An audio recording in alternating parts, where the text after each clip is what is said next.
there, and welcome to the latest as part of the Drum's Can Do Festival, where the Drum is exploring innovation and what the marketing and advertising sector is doing to move forward amid uncertain times when we're all trying to figure out what the future holds. And in this session, we're certainly going to be talking a lot about that as we discuss what is happening in terms of innovation around the potential of touchless technology. And I'm pretty sure you'll figure out why that's going to be important as we go along. Can I introduce my panelists? Anders Hakfelt, the Senior Vice President of Product and Marketing at Ultraleap. Anders, welcome. Thank you. Good to be here. And Catherine Morgan, Director of Ocean Labs. Hi, Catherine. Hi, everyone. So can I ask, first of all, how are you guys working together? Ocean Labs and Ultraleap have recently announced a partnership. Well, what's going on there? Catherine, can I ask you first of all to explain, and then Anders will come to you to talk a bit more about the company itself. Sure, absolutely. So I guess Ocean ourselves, we have a long-standing reputation for innovating in the digital out-of-home space, and we're always looking to work with new technology and new partners. And we've actually been in conversation with the team at Ultraleap for many years. I was saying, I remember actually discovering the technology at a Wired conference several years ago, where it was still in its basic form, but I was instantly engaged by the technology. And I've been talking to the team ever since. And certainly we've accelerated our partnership at the start of this year. And we look forward to working with them on executions going forward. Mm-hmm. So Anders, what is Ultraleap then? Can you give us a bit of an overview? Yeah, happy to. So we started out as a spin-out, you could say, or a startup with its roots in the University of Bristol. So we started out with a very special technology to create the sense of touch in fresh air, if you will. So we call it mid-air haptics. So by using ultrasound, you can create small points of very high sound pressure that you can move around in space. And by essentially modulating it at a frequency that you can feel in your hands, you can essentially create a sense of touch. Invisible, you can't hear it, but you can feel it.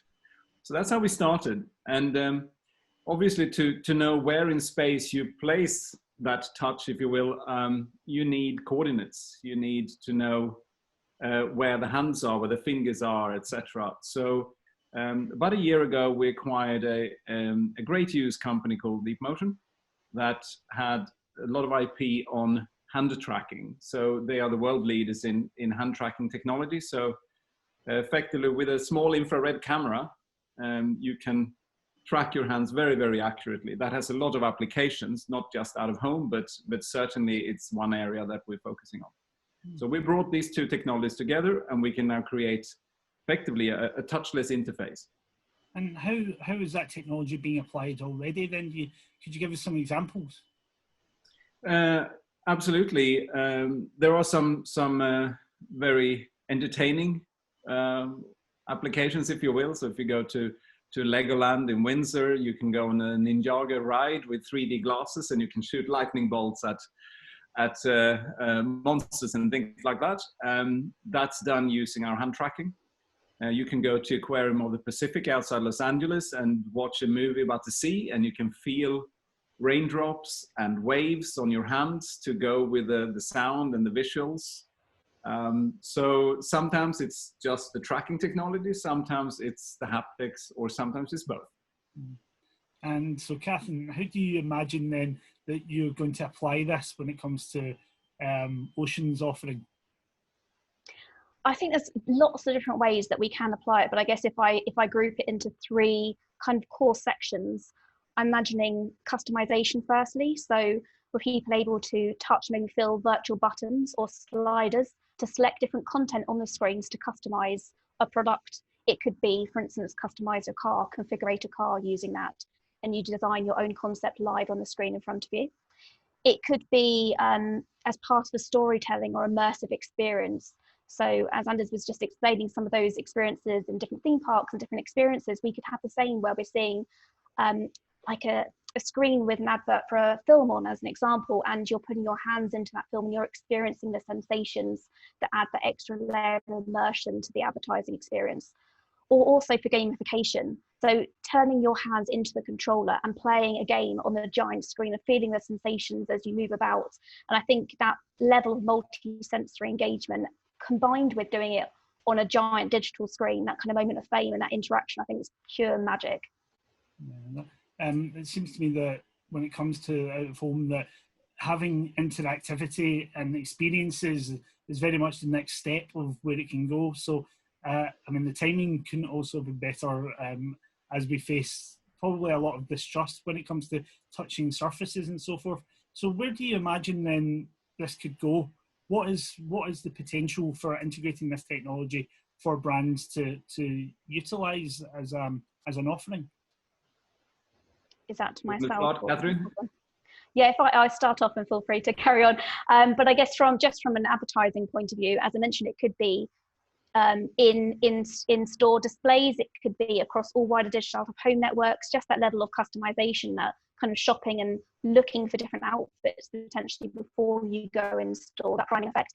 It could be to personalize content, to receive something that maybe then you go and redeem in store, so you're actually driving footfall in there. But I think across multiple different formats and scale, I think there's lots of options for the technology to be used to help interact and control content. I guess Anders can probably give you a wider context as well. Yes, I think particularly retail is a very interesting space, and sort of our indoor spaces have moved from being more warehouses or front ends of warehouses to being more of an experience or flagship stores, if you will, where it's more about exploration and inspiration, and then you configure your own thing and it's delivered overnight by Amazon or someone. So I think the nature of the supply chain, the nature of shopping has changed, and the sort of the reason people use in store is changing. And I think the stakes are higher. People experience great tech at home, and they want to be experiencing things when they leave home that they can't have at home. So I think there's a lot there, a lot of tech that goes into this. I think you mentioned personalization, Catherine. I think that's a key thing, that you configure your own thing, and that making that self-serve is really key, because otherwise it would be unaffordable if you need assistance for everything. So self-serve is key. And particularly now with the pandemic going, and looks like we'll have to sort of learn to live with it for some time and adapt technology to make it work.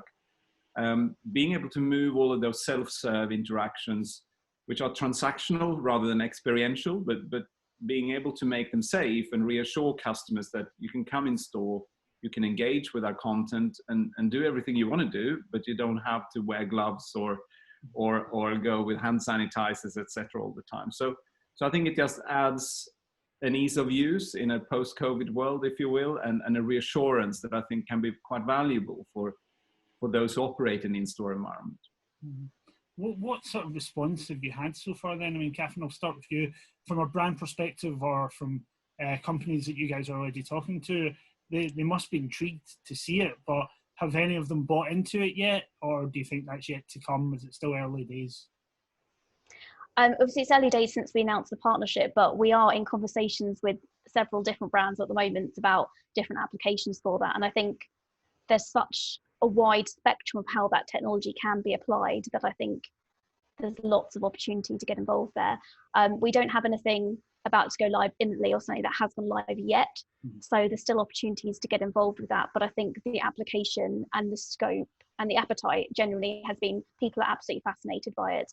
And I'm looking forward to being able to do demos when we can get back in the office and share those, or on location as well, so people can actually experience it for themselves. Mm-hmm. Because I think until you've actually tried it, you can't really understand how amazing it is and how immersive it can be as an extra sensory experience. But yeah, I think there's lots of appetites, and we've had a lot of questions from brands about it.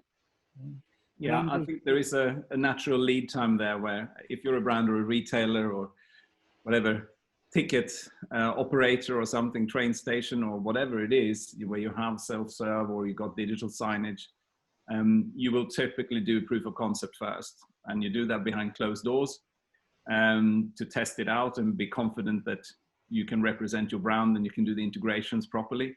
And then you do pilot with a few installations and do proper user testing, etc., and live testing, and then you start to roll out. So So we're at the beginning of that journey. We are having a number of proof of concepts across various implementations, because if you think about it, this applies to so many different environments, from elevators to hospital lobbies to shopping malls, etc.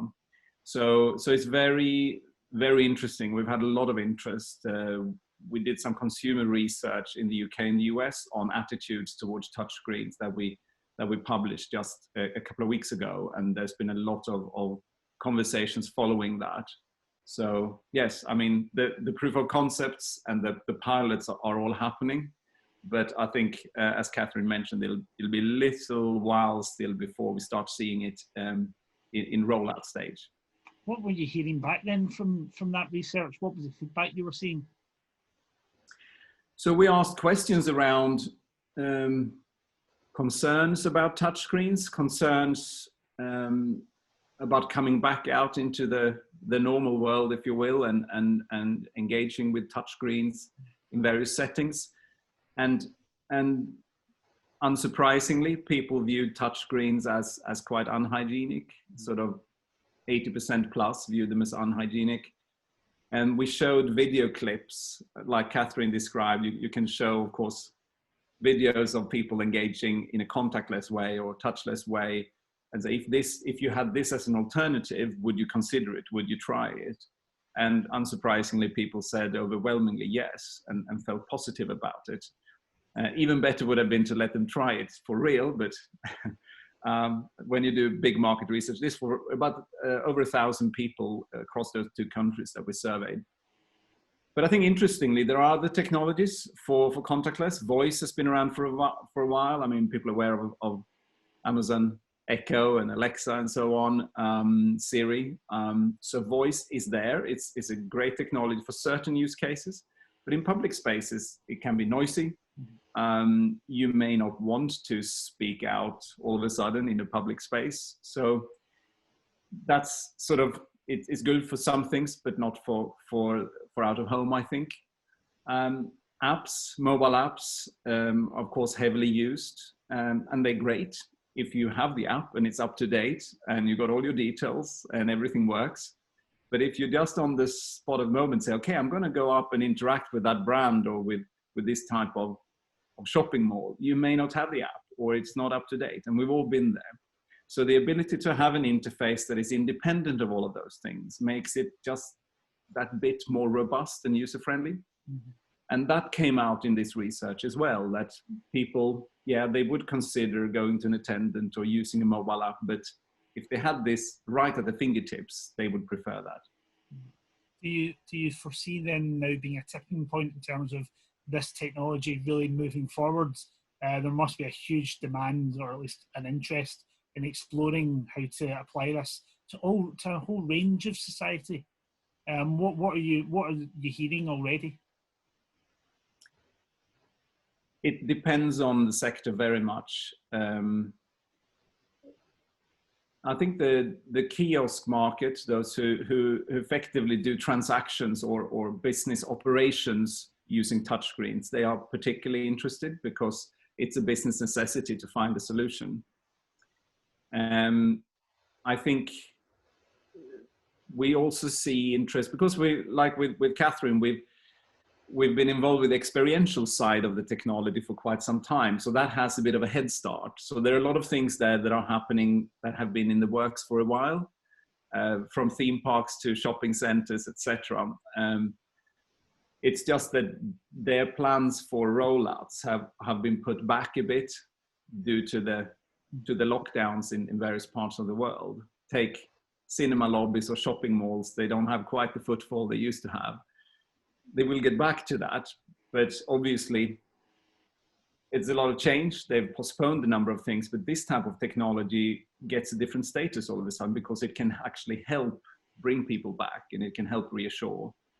So there's been, I think, initially a pause during the first month of lockdown, but after that, everything went back into active conversation. So I think we're going to see a fair bit. I don't know, Catherine, if you would agree. Oh, yeah, absolutely. I would say, yeah, we did, to be honest, we did have a few quiet weeks where I think no one really knew what was going on and, you know, how long it was going to last, and still we're in a similar situation. But I think we've got to the point where we need to keep going, and certainly we've been really busy with briefs and activations, and particularly for latter 6 months of the year, it's looking really busy with brands wanting to get back out there and push their products before Christmas, a crucial time of the year where they need to get those sales in the market. So I think we're seeing pretty much, in terms of planning and discussions we're having, almost a business as usual approach. And I think certainly the back end of the year, it's going to be really busy. So I think that immersive technology like this can only really help those brands get that cut through and stand out in the market when it's going to be a busy time. So